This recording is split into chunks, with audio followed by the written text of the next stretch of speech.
Hello viewers, welcome to my YouTube channel competition well. जैसा कि lockdown का समय चल रहा है, तो स्टूडेंट के लिए ये समय कैसे बेनिफिशियल हो सके और इस समय में आने वाली समस्याओं को वो कैसे हैंडल कर सके।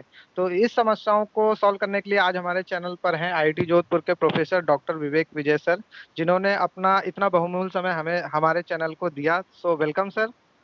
Thank you Vivek. सर, हम आपका ज्यादा टाइम ना लेते हुए अपने क्वेश्चन की ओर आगे बढ़ते हैं। जैसा कि सर ये लॉकडाउन का समय चल रहा है और एग्जाम भी like IIT JEE CSIR NET JRF के भी एग्जाम होने वाले हैं, तो इस समय को वो कैसे अपने लिए बहुत सदुपयोग कर सकें, इस समय को वो लोग। विवेक, सबके लिए एक लाइन एक लेक्चर तो नहीं हो सकती, पर मैं ये जरूर कहूंगा कि जो स्टूडेंट इस समय 12th पास आउट है उनके लिए कंपटीशन थोड़ा सा ज़्यादा टफ है और वो उनके लिए अपॉर्चुनिटी भी इस समय पे वो उन चीज़ों के लिए अच्छी तैयारी कर सकते हैं जिनके उनको कमजोरी लगती है।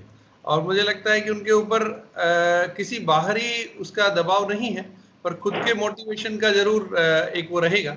तो मुझे लगता है कि उनको सेल्फ मोटिवेटेड रह करके खुद से आगे बढ़ने की कोशिश करनी चाहिए। अगर कल मैं 20 क्वेश्चन पे था तो आज मुझे 21 क्वेश्चन पे होना है, और कल मुझे 22 क्वेश्चन पे 22 क्वेश्चन पे होना है। तो वो खुद से ही कंपटीशन करना है इस समय पर, क्योंकि बाकी कंपटीशन उनके सामने।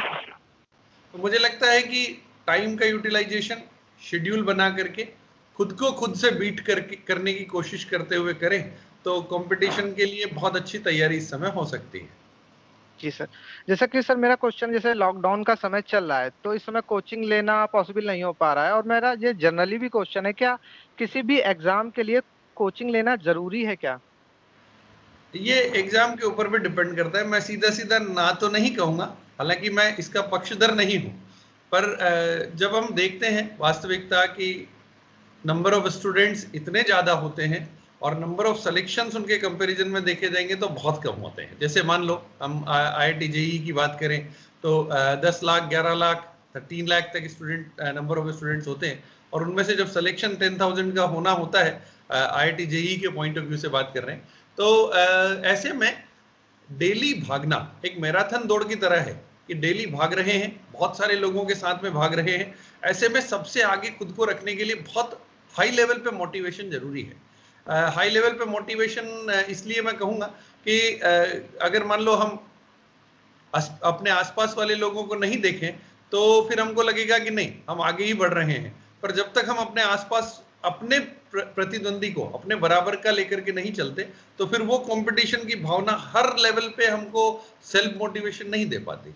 इसलिए कहीं ना कहीं कोचिंग इंस्टीट्यूट की उपयोगिता होती है। उपयोगिता मैं कहूंगा, एकदम आवश्यकता जैसा तो नहीं कहूंगा, क्योंकि हमारे पास ऐसे बहुत सारे उदाहरण हैं जिनने बिना किसी कोचिंग इंस्टीट्यूट की सहायता के अपने आप को आगे रखा। पर अब चूंकि समय ऐसा है कि खुद की राह खुद चुनना बड़ा मुश्किल काम है। जो लोग इस फील्ड में उतर भी रहे हैं वो या तो पीयर प्रेशर के कारण या उनको किसी ने गाइड किया है उस कारण से। तो अगर ऐसे में वो खुद की राह किसी दूसरे के कहने पे चुनते हैं तो फिर सेल्फ मोटिवेशन हर दिन होना ये बड़ा मुश्किल सा काम हो जाता है। और ये इसलिए भी आज के समय में मुश्किल है, मुझे लगता है हमारे समय से आज ज्यादा मुश्किल है कि टेक्नोलॉजी घर घर में है, हर पॉकेट में है। तो वो पॉकेट में से बाहर निकल करके किस डायरेक्शन में हमको लेकर के जाएगी हमको पता नहीं चलता। इसलिए जब तक पीयर प्रेशर नहीं होगा, जब तक हमारे आसपास वाले वैसे दौड़ने वाले नहीं होंगे जिनके साथ हम कंपटीशन कर सकें, तो फिर थोड़ा सा मुश्किल हो जाता है। यहाँ कहीं ना कहीं मुझे लगता है कि थोड़ी सी जरूरत इसकी कोचिंग इंस्टीट्यूट्स की होती है। पर्टिकुलरली जब लॉकडाउन का टाइम पीरियड चल रहा है तो ऐसे में कोचिंग इंस्टीट्यूशंस की कैसे गाइडेंस मिल रही है स्टूडेंट्स को, ये कोचिंग इंस्टीट्यूशन के ऊपर डिपेंड करता है। कुछ लोग कोशिश कर रहे हैं उनको ऑनलाइन कनेक्ट करने की, कुछ लोग थ्रू मोटिवेशन क्लासेस कनेक्ट करने की कोशिश कर रहे हैं, कुछ लोग टेस्ट सीरीज के थ्रू कनेक्ट करने की कोशिश कर रहे हैं। बट मुझे लगता है ऐसे में इन सबसे ज्यादा सेल्फ मोटिवेशन की जरूरत है, और सेल्फ गाइडेंस जब अगर होगी ना तो हम अपने टाइम का बहुत अच्छे से यूटिलाइजेशन कर पाएंगे। समस्या केवल एक ही आती है कि हमारे आसपास इस तरीके के गैजेट्स, इस तरीके की चीजें बहुत सारी हैं जो हमको डिस्ट्रैक्ट करती है। पर ऐसे डिस्ट्रैक्शन से बच करके अगर मान लो हम थोड़ा भी अपने आप को बचा पाए तो फिर हम अट्रैक्ट हो पाएंगे अपने अपने बुक्स की तरफ, अपने कंपटीशन की तरफ जिसकी हम तैयारी कर रहे हैं। लॉकडाउन के पीरियड को अपॉर्चुनिटी की तरह लें, आइसोलेटेड हैं तो पढ़ाई के लिए और ज्यादा चांसेज हैं हमारे। जी सर, जैसे कि आपने अभी डिस्ट्रैक्शन की सर बात कही, तो जो एग्जाम होते हैं, कोई भी एग्जाम हो, जैसे मैं भी स्टूडेंट हूँ, तो डिस्ट्रैक्शन बहुत होता है। जैसे पढ़ते पढ़ते मोबाइल उठा लेते हैं, व्हाट्सएप चला लेते हैं, फेसबुक चला लेते हैं या सोचते रहते हैं, तो हम लोगों का इससे टाइम बहुत वेस्ट होता है। तो ये जो बहुत बड़ी समस्या है डिस्ट्रैक्शन की, तो इससे हम लोग कैसे बाहर निकलें? ये दिक्कत तो बड़ी है। बाहर निकलना भी थोड़ा थोड़ा सा मुश्किल जरूर नजर आता है, पर असंभव नहीं है अगर हम ये तय कर लें शेड्यूल के अकॉर्डिंग अपने आप को चलाना। अगर हम ये तय कर लें कि मोबाइल मेरे उपयोग की चीज है, मैं इसके उपयोग का नहीं हूं। अगर हम ये तय कर लें कि कंप्यूटर लैपटॉप मेरे काम की चीज है, मैं इनके काम में आने वाला नहीं हूं, तो फिर मुझे लगता है डिस्ट्रैक्शन से हम थोड़ा सा बच सकते हैं। शेड्यूल के अकॉर्डिंग अपने आप को चलाएं। ऐसा नहीं है कि हमको मनोरंजन की चीजों की जरूरत नहीं होती, ऐसा भी नहीं है कि लोगों से बातचीत करने के लिए कम्युनिकेशन डिवाइसेस की जरूरत नहीं होती, पर वो हर सेकंड बजता रहे और हमारे आसपास हम उसको रख करके खुद ही डिस्ट्रैक्ट होने का तरीका ढूंढते रहे तो फिर गलत हो जाता है।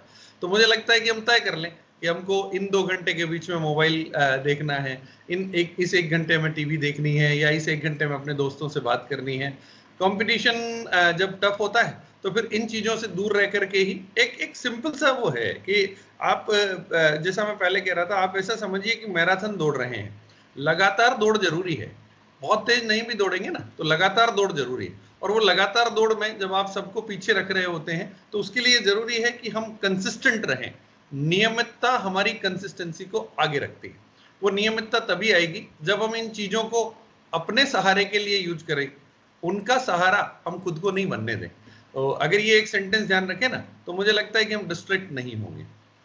जी सर, जैसा कि सर आपने शेड्यूल की बात करी, तो हमारे चैनल पे बहुत सारे ऐसे क्वेश्चन आए कि कोई भी एग्जाम हो, जैसे आईआईटी जेईई का एग्जाम हो, 10 घंटे पढ़ना चाहिए, 15 घंटे पढ़ना चाहिए, और टाइम टेबल को मैनेज कैसे करना चाहिए? तो सर इसमें थोड़ा आप बता देते तो। इसमें मेरा मानना यह है कि नियम नहीं है कि 10 घंटे सबको पढ़ना चाहिए या 8 घंटे सबको पढ़ना चाहिए। सबको अपनी काबिलियत पता होती है। हर एक को हम एक तराजू में एक तरीके से नहीं आकलन कर सकते।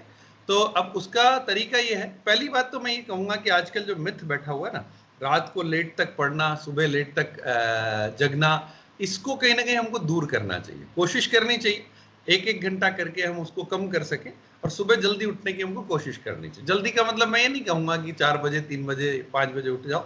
जो भी कंफर्टेबल टाइम, अगर हम 10 बजे उठ रहे हैं तो उसको 9 करें, फिर 9 से 8 करें, 8 से 7 करें। पर कोशिश ये करें कि सुबह सूरज की कुछ किरणों को हम लोग, शुरुआत की किरणों को देख पाए, एनर्जी ज्यादा मिलती है हमको। वो जो टाइम होता है वो मैक्सिमम कंसंट्रेशन का टाइम होता है। तो पहली बात तो मैं ये कहूंगा शेड्यूल बनाने से भी पहले कि कोशिश करें कि हम सुबह को सुबह की तरह लें, जल्दी उठने की कोशिश करें।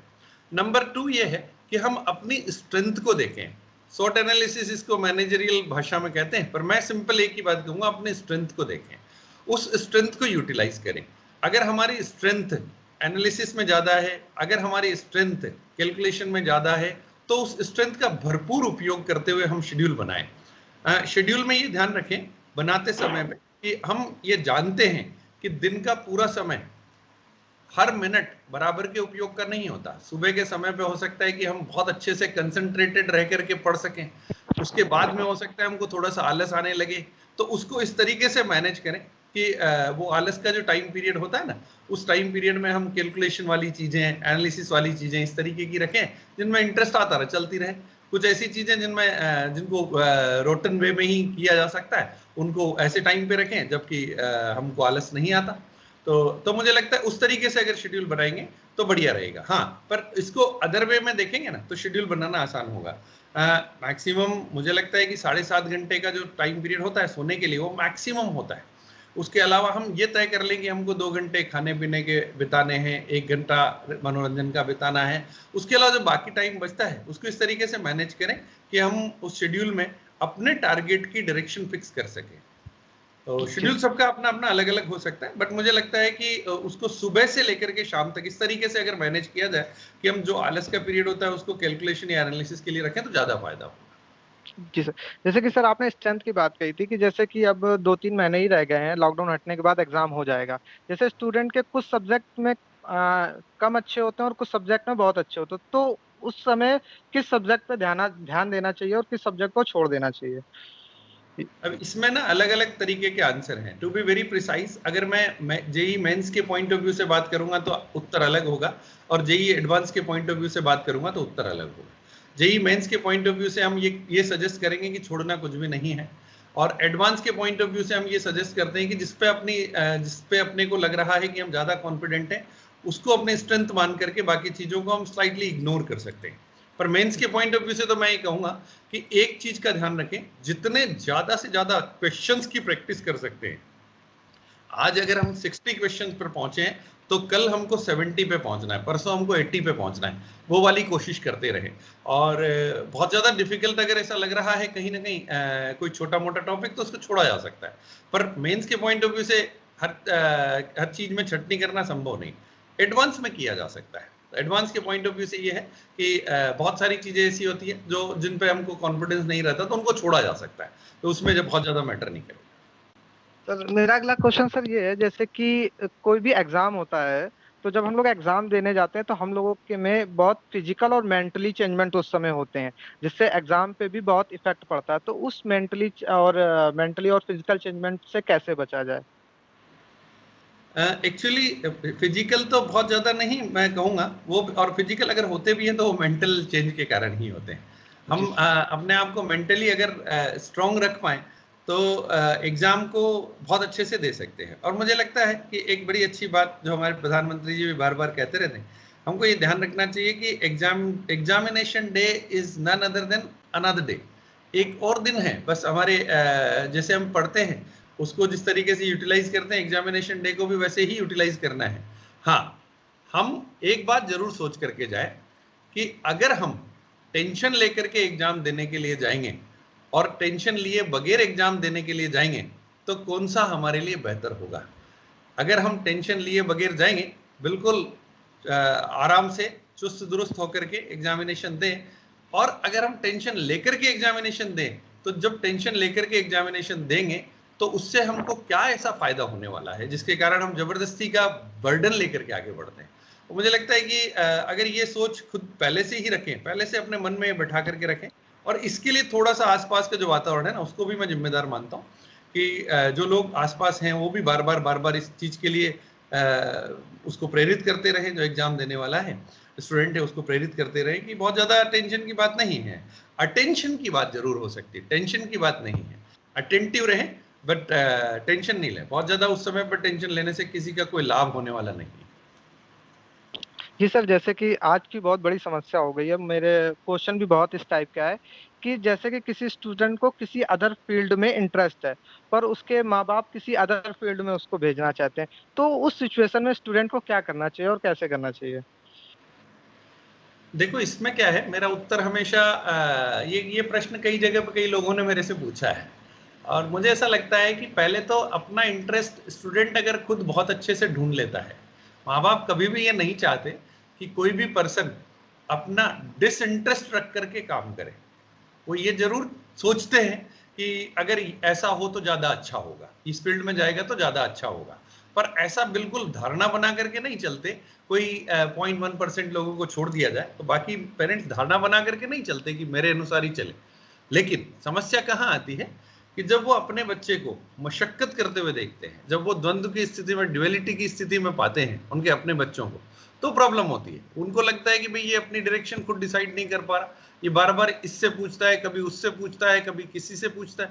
तो अगर वो स्टूडेंट, वो उनका बेटा या बेटी अगर अपने डिसीजन में परिपक्व है, परफेक्ट है, उनको लगता है कि नहीं ये इसके डिसीजन में किसी भी तरीके से जो भी करेगा वो ठीक ही करेगा, तब माँ बाप उसके बीच में नहीं आते। इसलिए मेरा कहना उन स्टूडेंट्स को ये है कि अपने डिसीजन में परिपक्वता लेकर के आए, अपना डिसीजन परफेक्ट कॉन्फिडेंस के साथ में अगर प्रेजेंट करेंगे तो कोई भी माँ बाप उसके लिए फिर मना नहीं करेंगे। एक सर मेरा पर्सनली क्वेश्चन है कि जैसे कि जो भी स्टूडेंट होता है अपना लक्ष्य डिसाइड नहीं कर पाता है, वो बार बार किसी चीज को देखता है, उसको वो अच्छा लगता है तो वो करने लगता है, किसी और चीज को देखता है वो अच्छा कर लेता है, तो वो अपना लक्ष्य कैसे डिसाइड करे कि वो बहुत अच्छे से उस लक्ष्य की ओर आगे बढ़ जाए? हाँ, ये क्वेश्चन भी बहुत अच्छा है और कॉमन भी है कि लक्ष्य कैसे निर्धारित करें। एक्चुअली ना इसीलिए हमारे यहाँ पे एजुकेशन को, खास करके एजुकेशन को बाहर से भीतर जाना नहीं माना, हमारे यहाँ भीतर से बाहर आना माना है। कि लक्ष्य निर्धारित करने के लिए अंदर से आवाज उठेगी, लेकिन उठेगी कैसे? जैसे उदाहरण के तौर पे मुझे बहुत सारे खेल अच्छे लगते हैं, लेकिन मुझे ये पता नहीं है कि मुझे बैडमिंटन बहुत अच्छा लगता है। मुझे कभी लगता है क्रिकेट भी अच्छा है, कभी लगता है बैडमिंटन भी अच्छा है, कभी लगता है साइंस भी अच्छी है, कभी लगता है बायो भी अच्छी है, कभी लगता है मैथ्स भी अच्छी है। सब ऐसे इस तरीके की द्वंद्व की स्थिति बराबर बनी रहती है जब तक हम अपने आसपास देखते रहते हैं। लेकिन उसका एक सिंपल तरीका है जो हम स्पिरिचुअल वे उसको कहते हैं, कि हम अपने पास में 5 मिनट डेली बैठने की कोशिश करें। तब हमको अपनी स्ट्रेंथ पता लगेगी, तब हमको अपने आइडियाज पता लगेंगे, तब हमको अपना टारगेट पता लगेगा। 5 minutes sit with yourself, 5 minute के लिए अपने पास बैठ करके, और फिर उस समय पे बस आंख बंद करके अपने पास बैठें और खुद से प्रश्न करने की कोशिश करें। जो प्रश्न हम बाहर करते हैं वो कभी खुद से भी करने की अगर कोशिश करेंगे तो जैसे हमको बाहर से उत्तर मिल जाता है वैसे ही उत्तर खुद से भी मिलने लगेगा। थोड़ा सा टाइम जरूर लगेगा, 1 महीने का समय हो सकता है लगे, 1.5 महीने का समय हो सकता है लगे, पर डेली अगर ये प्रैक्टिस करेंगे ना तो फिर हमको वो द्वंद्व से बाहर निकलने में बहुत अच्छे से मदद मिलेगी। और केवल मदद नहीं मिलेगी, इसमें एक और खास बात है विवेक, कि ये केवल एक जगह के लिए सत्य नहीं है, ये एक आदत सी बन जाएगी, एक अभ्यास सा हो जाएगा कि जब भी हम द्वंद्व की स्थिति में होंगे ना तो उससे बाहर निकलने के लिए एक प्रोसीजर की तरह काम करेगा। ठीक सर। सर मेरे क्वेश्चन तो खत्म हो गए हैं सर, आप अगर अपनी तरफ से कुछ मोटिवेटेड स्टूडेंट को कुछ कह सके या एक्स्ट्रा कुछ आप बता सकें तो अच्छा हो। मुझे लगता है कि जो खास करके कंपटीशन की तरफ आगे बढ़ रहे हैं उन लोगों को अपना लक्ष्य अर्जुन की आंख की तरह निर्धारित करना चाहिए, और वो अर्जुन की आंख की तरह का जो लक्ष्य होता है वो इधर उधर नहीं देखता, वो केवल एक ही दिशा में देख रहा होता है। ऐसे में उनके पास में एक ही चीज होती है जो उनकी अपनी होती है, वो होता है उनका अपना समय। और उस समय को यूटिलाइजेशन, उस समय का यूटिलाइजेशन जिस बेहतर तरीके से वो कर सकते हैं उस श्रेष्ठ तरीके का उनको उपयोग करना चाहिए।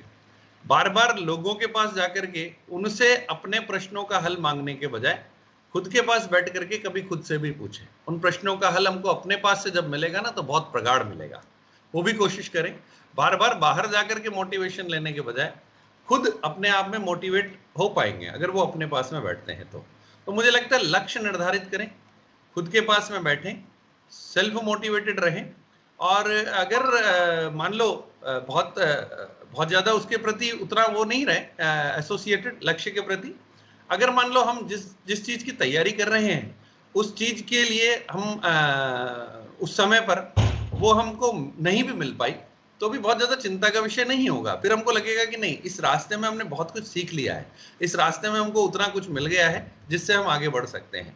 फिर निराशा हाथ नहीं लगेगी, फिर स्ट्रेस नहीं होगा, फिर टेंशन नहीं होगा, फिर आराम से अपने आप को हमको आगे बढ़ाने में मदद मिलेगी। Okay sir, thank you sir, आपने अपना इतना बहुमूल्य समय हमारे चैनल कॉम्पिटिशन वेल को दिया। Thank you Vivek for all thank you this sir. Question. Thank you.